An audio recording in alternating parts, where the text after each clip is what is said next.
What's up, everybody? Today we are going to be making the Bourbon Smash. Bourbon Smash is a great cocktail for a guest who wants something on the sweeter side, but still wants to get that bourbon bite. First thing I'm gonna do is make sure that the cocktail glass is clean and free of any cracks or chips, and then I'm gonna fill it with ice. Next, to our cocktail shaker, I'm going to add 2 strawberry halves, our mint, and our mango syrup. And I'm gonna give it a quick muddle.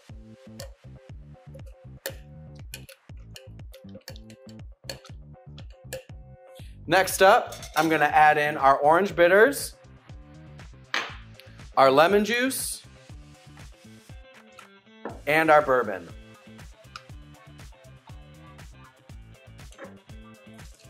I'm gonna add ice to the shaker,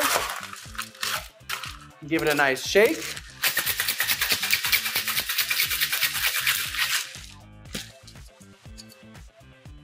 Then I'm going to strain the contents of our shaker into our glass. Garnish for this cocktail is going to be half a strawberry on the rim of the glass, cocktail straws, and it is ready to serve.